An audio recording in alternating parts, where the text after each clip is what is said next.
Je suis Claude Queflin, je suis orinois d'origine, né au début des années 1950 dans le coin des Trois Frontières et j'ai été journaliste pendant 40 ans aux dernières nouvelles d'Alsace, dont une bonne trentaine d'années comme responsable de la rubrique politique régionale et aussi électorale.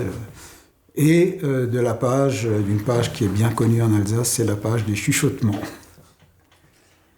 L'Alsace existera toujours, bien sûr qu'elle existe encore, parce que l'Alsace, ce n'est pas le conseil régional, comme beaucoup veulent le faire croire.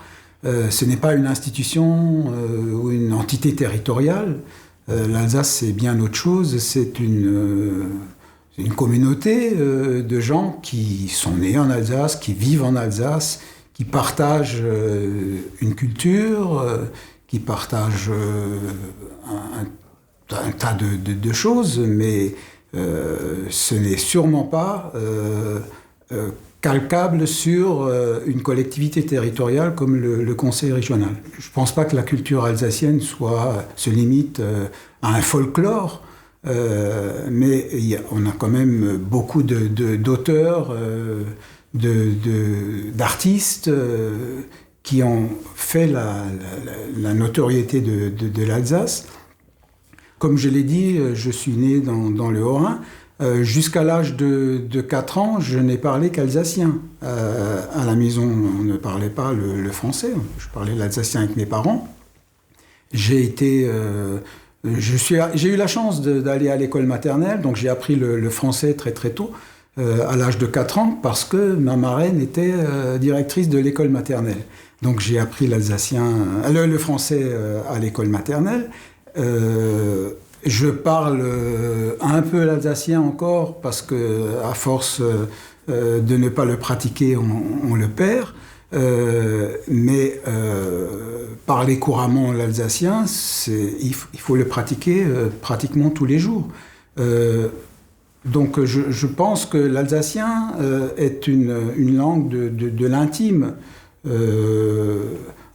Mais on peut être alsacien sans être né en Alsace.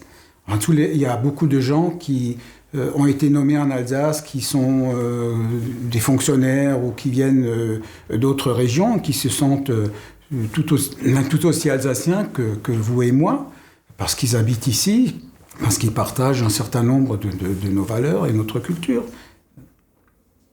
Nos valeurs, c'est, comme je l'ai dit, c'est une certaine une ouverture vers le monde. Et je suis un peu désolé de voir que tous ces mouvements qui sont nés après la création du Grand Est, tous ces mouvements qui sont nés pour dire on veut retrouver notre Alsace qu'on connaissait avant, c'est-à-dire l'Alsace, le Conseil régional d'Alsace. Alors que moi, je me sens alsacien, effectivement. Quand je voyage pas mal. Quand je vais à travers le monde, je dis que je suis alsacien, même si les gens ne savent pas bien situer où est l'Alsace. Mais je suis alsacien, mais je me sens tout aussi bien français, européen, citoyen du monde. Voilà, c'est... je pense que si la transmission ne se fait pas en famille, l'alsacien est effectivement menacé de disparition. Évidemment, il est intéressant que l'alsacien soit enseigné à l'école maternelle, dans les petites classes, mais ce n'est pas ça qui permettra de continuer à vivifier la langue alsacienne. Il faudrait que elle soit à nouveau pratiquée dans l'intime, de la famille. Je suis coupable, moi aussi, de ne pas avoir transmis l'alsacien à mes enfants. Ma fille le parle un tout petit peu parce qu'elle a parlé avec ses deux grands-mères. Mais nous-mêmes, à la maison, on n'a parlé que français avec nos enfants.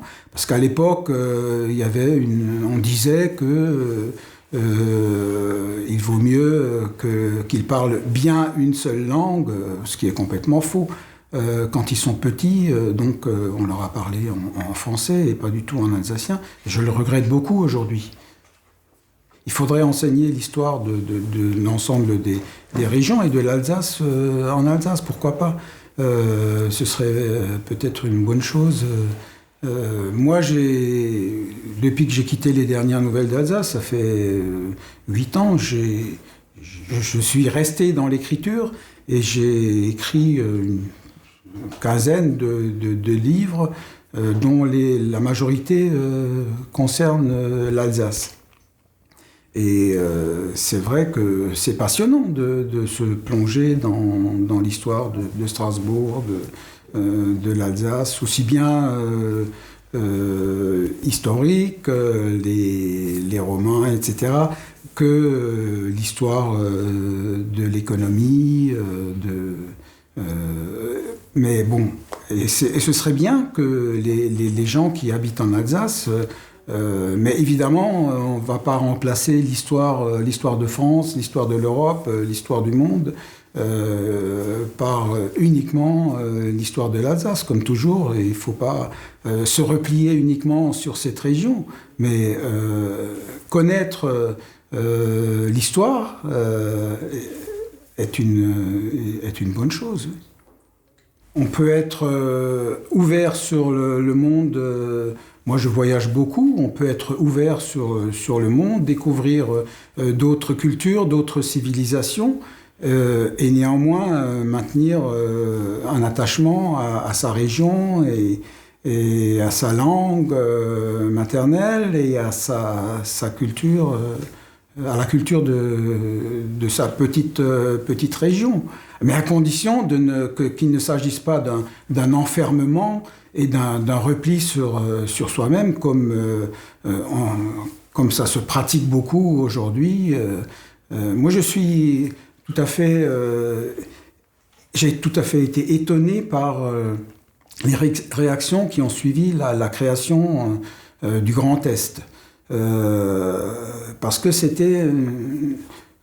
On a beaucoup critiqué à juste titre d'ailleurs, hein, on peut en reparler, mais on a beaucoup critiqué l'intégration de l'Alsace territoriale dans le Grand Est, et je trouve que c'est un peu insultant, c'est un peu arrogant vis-à-vis des autres régions du Grand Est, vis-à-vis de la Lorraine. Bon, on sait bien qu'il y a toujours eu un antagonisme entre l'Alsace et la Lorraine, hein, cette espèce de blague stupide qui veut que les Lorrains prennent leurs enfants par les oreilles et leur font voir par-dessus les Vosges, regarde comme elle est belle l'Alsace. Bon, c'est ce genre de stupidité, mais c'est insultant aussi pour les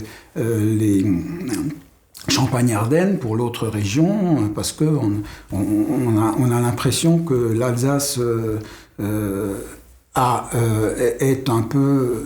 regarde ces gens-là de haut. Les Alsaciens regardent les autres de la région Grand Est les regardent de haut et sont un peu méprisants envers ces régions qui, soi-disant, sont moins développées que la nôtre et moins riches que la nôtre. Mais on peut en parler aussi de ça. La région Alsace, c'est une création récente. Elle a été créée dans les années 70. Je parle là de l'institution régionale. Elle a été créée dans les années 70. En réalité, elle est devenue une collectivité territoriale en 82 avec la décentralisation de Mitterrand. Et elle n'a été élue au suffrage... Enfin, les représentants du conseil régional, les élus, n'ont été élus que à partir de 1986. C'est quoi dans la longue histoire de l'Alsace? C'est rien du tout. Est-ce que l'Alsace n'existait pas avant? Mais si, bien sûr. Et donc, on ne peut pas juxtaposer l'entité territoriale sur quelles sont les compétences de la région Alsace? Ce sont les compétences économiques maintenant, un peu plus qu'avant, les lycées. Voilà, donc il y a des compétences, mais ce n'est pas toute l'Alsace. Il y a une culture en Alsace qui vit et qui continue à vivre sans que le conseil régional s'en mêle. Alors, est-ce que vis-à-vis de ces gens de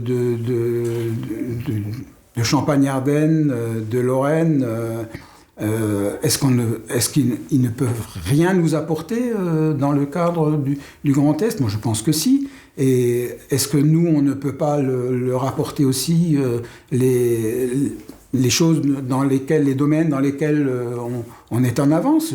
Ça a été fait d'ailleurs. Je prends par exemple la fibre optique, la fibre que l'Alsace avait mis en œuvre, avait commencé à mettre en œuvre pour alimenter toutes les communes. C'est l'avenir, ça, pour alimenter toutes les communes. Bon, ça n'avait pas été fait dans les autres régions. Maintenant, c'est fait dans l'ensemble du Grand Est. C'est un apport de l'Alsace à ce Grand Est et on ne peut que s'en féliciter. Souvenez-vous d'une époque où 100% des députés alsaciens étaient gaullistes. Donc, ils n'étaient pas vraiment centristes. Actuellement, les députés, est-ce qu'ils sont centristes? Ils sont plutôt il y en a une partie qui est dans la République En Marche. Est-ce que la République En Marche est vraiment centriste? On peut se poser la question. Le centrisme, ça veut dire que c'est le refus des extrêmes pour l'instant. C'est le refus des extrêmes, je suis d'accord avec vous, c'est vrai. Mais le refus de positions et d'actes extrémistes. C'est vrai qu'ici, les manifestations, même les dernières, ne se passent pas comme dans d'autres régions, avec de la casse, beaucoup de casse. Il y en a un peu, mais pas beaucoup, franchement, par rapport à d'autres régions du sud-ouest ou du Midi, ou même de nos amis bretons. Donc, de ce côté-là, on est plutôt, oui, centriste, c'est vrai. Mais il faut rappeler aussi que c'est en Alsace que le mouvement extrémiste, le Front National à l'époque, a fait ses meilleurs scores quand Le Pen a commencé à monter en puissance. Et c'était quand même un quart des électeurs alsaciens qui ont voté dans ces années-là pour les extrêmes, et ça n'a fait que s'amplifier. Donc, par exemple, à la dernière élection présidentielle, il y a quand même 4 cantons qui ont, en Alsace, 1 dans le Bas-Rhin, 3 dans le Haut-Rhin, qui ont porté les extrêmes en tête au 2e tour, pas au premier, au 2e. Donc, qui auraient préféré un candidat extrémiste. Donc, oui, l'Alsace politique est centriste. Est-ce que l'Alsace réelle l'est? Peut-être plus autant que par le passé. Et quand on est strasbourgeois, effectivement, on se félicite justement que les extrêmes ne fassent pas des scores faramineux à Strasbourg, contrairement au reste de l'Alsace, qui contribue d'ailleurs à faire baisser le score de l'extrême droite grâce à Strasbourg, contribue à faire baisser le score de l'extrême droite en Alsace. C'est vrai, bon, c'est une ville de gauche, de centre-gauche, disons. Voilà. Strasbourg, les statistiques récentes ont montré que Strasbourg était une des villes d'importance en France, d'importance égale en France, où le taux de pauvreté était le plus élevé. Un quart de la population de Strasbourg vit en dessous du seuil de pauvreté, ce qui est énorme. Quand d'habitude on dit que l'Alsace est une région riche, et riche qui ne veut pas toujours partager sa richesse, à Strasbourg, ce n'est pas le cas. Alors que fait-on de ces quartiers pour l'instant, il n'y a pas de réelle politique à l'égard de ces parties. Alors, de ces quartiers. Alors, on fait de la réhabilitation de l'habitat, mais ça ne suffit pas. Alors, moi, je n'ai pas la solution. Je ne suis pas maire de Strasbourg et je ne sais même pas si le prochain maire de Strasbourg aura la solution. En tout cas, ils disent tous qu'ils vont travailler sur ce point-là parce que c'est effectivement un risque pour l'avenir. Et dans ces quartiers-là, en plus, on ne vote pas. Enfin, on vote moins que dans le reste de la ville parce que les gens se sentent en marge, exclus de la prospérité qu'affiche la ville par ailleurs. Donc c'est un très gros problème. Alors est-ce qu'ils sont alsaciens aussi, puisqu'ils vivent là, certains depuis 2 générations, pour ce qui concerne les immigrés. Est-ce qu'on peut considérer qu'ils ne sont pas alsaciens? Non, ils font partie de la communauté alsacienne et donc il faut trouver des solutions. Mais moi, je ne les ai pas. Ce n'est pas en stigmatisant parce que là, on parle essentiellement des musulmans. Ce n'est pas en stigmatisant l'islamisme, pas les musulmans, mais l'islamisme. Donc une dérive de l'islam, qu'on va régler le problème. L'Alsace est une région qui sait être ouverte à tous les cultes, à toutes les religions. Elle l'a montré assez souvent. À travers, pas seulement les religions du Concordat, mais aussi les religions, enfin l'islam. Il y a souvent des rencontres, des cérémonies interculturelles en Alsace. Donc c'est une région qui est tolérante. Il n'y a pas de raison qu'on n'arrive pas à résoudre ce problème. Mais effectivement, ce n'est pas seulement en résolvant le problème économique et d'habitat qu'on le fera, c'est évident. La classe politique alsacienne,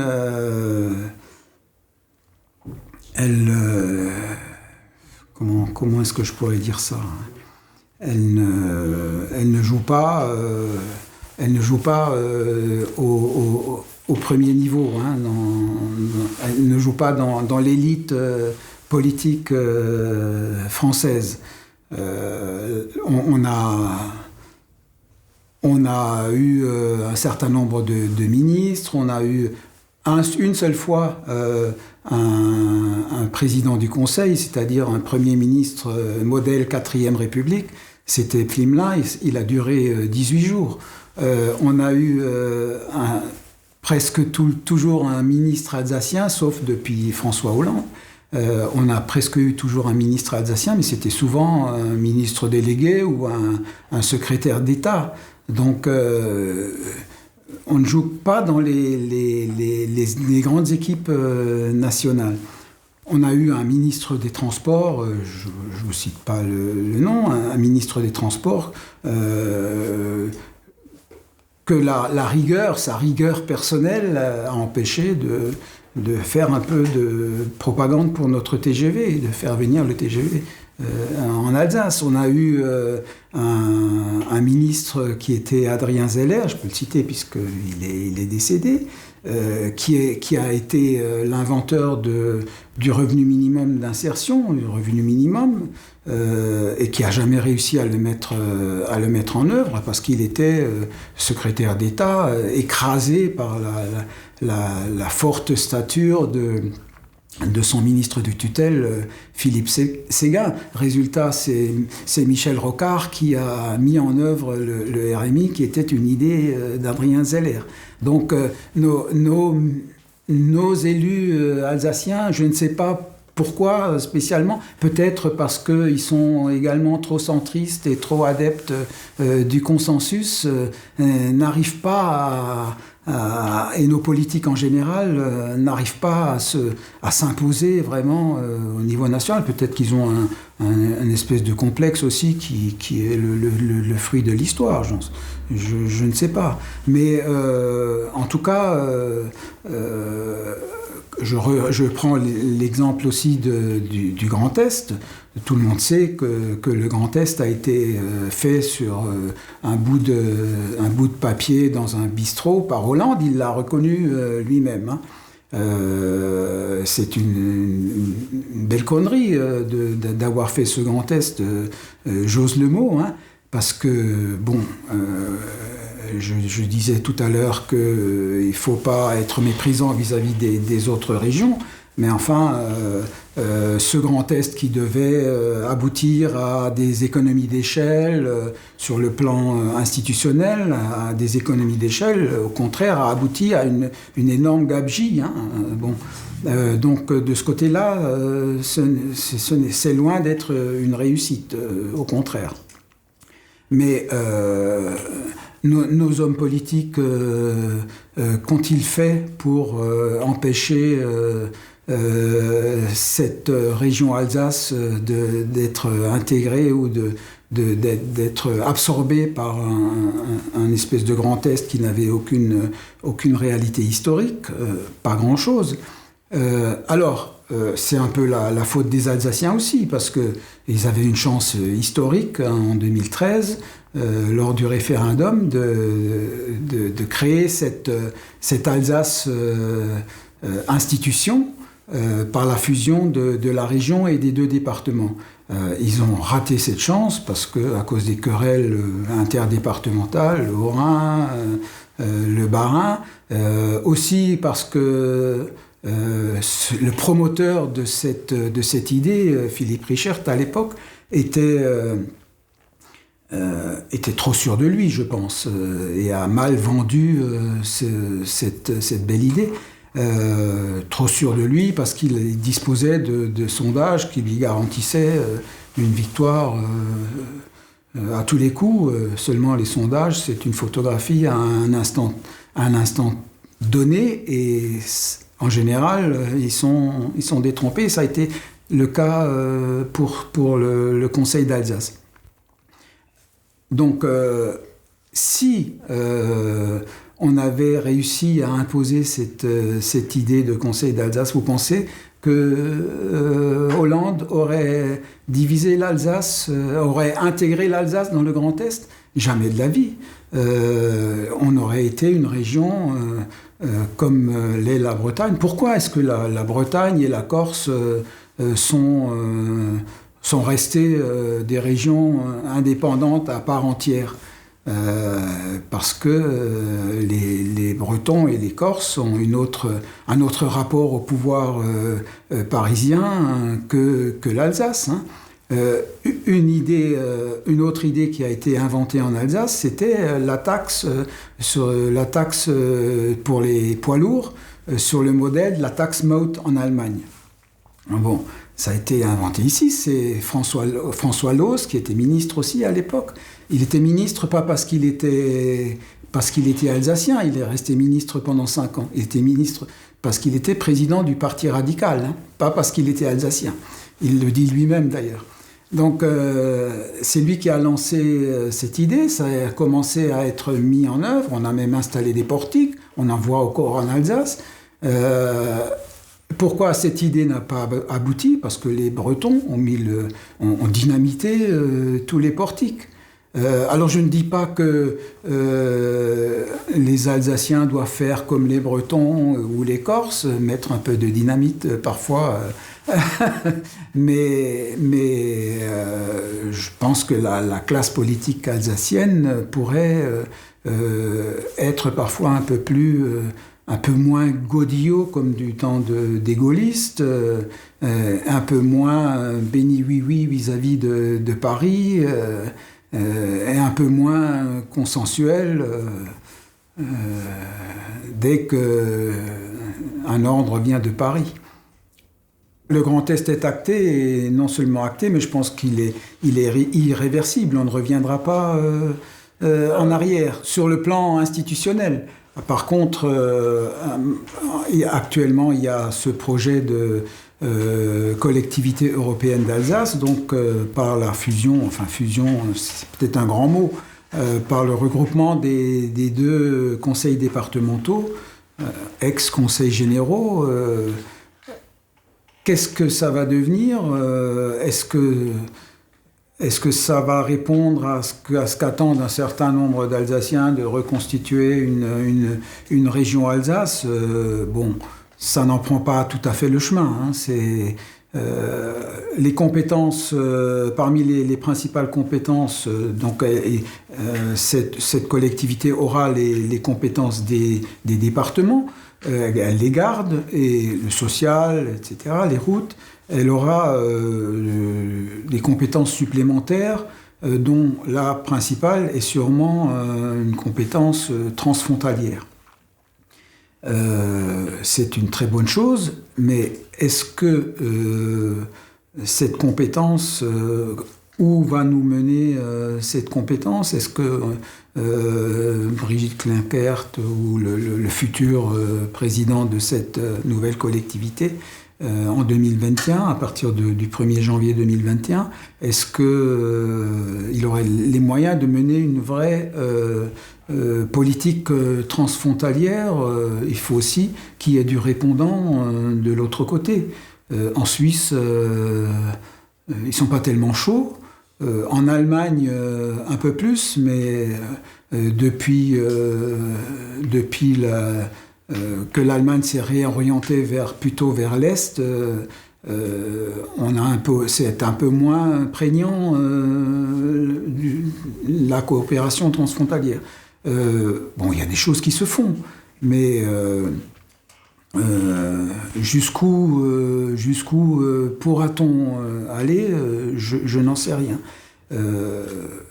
Par exemple, l'autre jour, je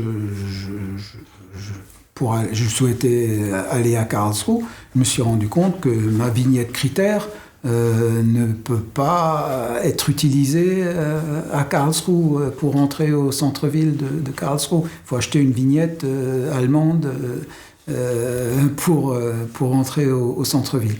Donc ça, ce sont des choses qui pourraient, dans le quotidien, qui pourraient faire émerger l'idée d'une région plus rhénane que alsacienne, pur sucre, etc. Mais dans le temps, il y avait un conseil rhénan qui se réunissait encore assez régulièrement, hein, qui a été présidé à une époque par Adrien Zeller. On n'en entend plus parler, on ne sait plus ce qu'il fait. Peut-être qu'il vivote encore, mais en tout cas, dans la presse, on n'en parle plus jamais. Donc tout ça, c'est des choses qu'il faut réactiver à condition qu'il y ait du répondant de l'autre côté. Je ne suis pas du tout sûr que ce soit le cas. Les relations transfrontalières, je suis désolé, ce n'est pas des ponts supplémentaires. Des relations transfrontalières, c'est les relations entre les gens, entre les humains, c'est faciliter la vie des gens qui habitent de part et d'autre du Rhin, des nombreux Alsaciens qui habitent à Kehl, des Allemands qui habitent encore, qui ont des maisons dans la frange rhénane. Sur le plan de l'économie, de l'emploi, c'est vrai que le flux va dans un seul sens.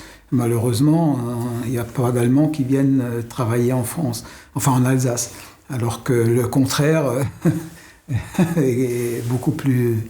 Enfin, bon, je ne vous raconte pas l'histoire des frontaliers. Mais donc, oui, c'est.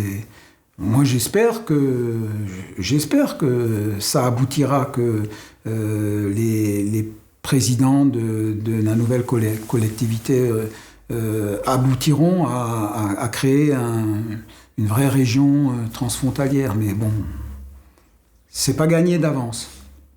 La culture alsacienne, c'est La culture alsacienne, c'est un partage de...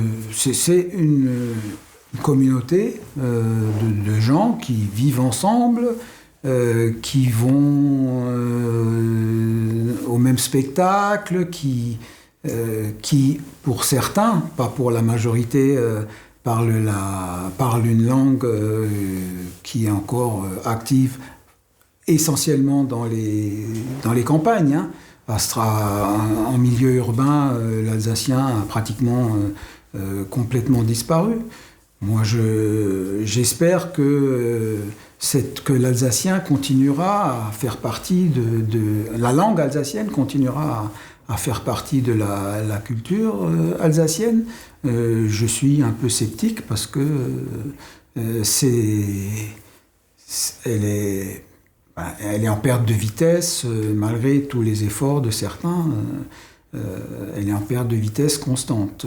Mais j'espère qu'on n'en arrivera pas à la situation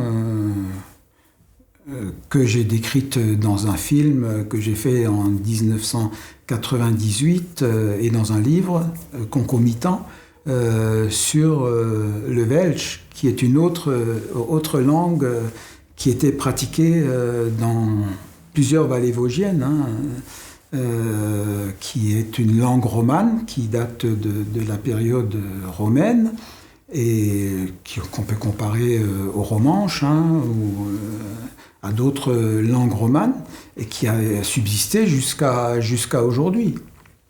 Mais elle a pratiquement disparu.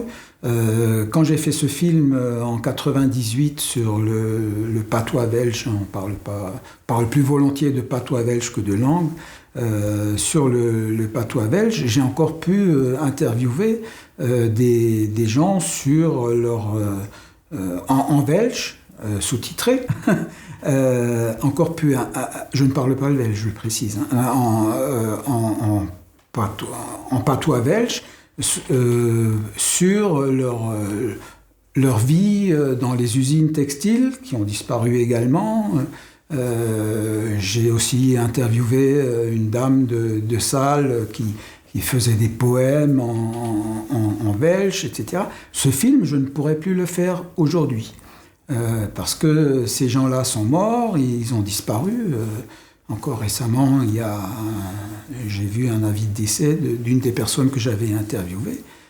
Actuellement, il reste comme pratique du patois belge quelques tables patoisantes, comme ils appellent ça. Ils se réunissent autour d'une table, les derniers pratiquants, pour raconter des blagues, parler un peu, mais ce sont des personnes âgées. Plus aucun jeune dans la vallée de la Bruche, dans la vallée de la Baroche, les jeunes ne parlent plus. Donc c'est une langue qui est condamnée à disparaître. Et j'espère que l'alsacien ne prendra pas le même chemin. Hein. C'est tout ce que je lui souhaite.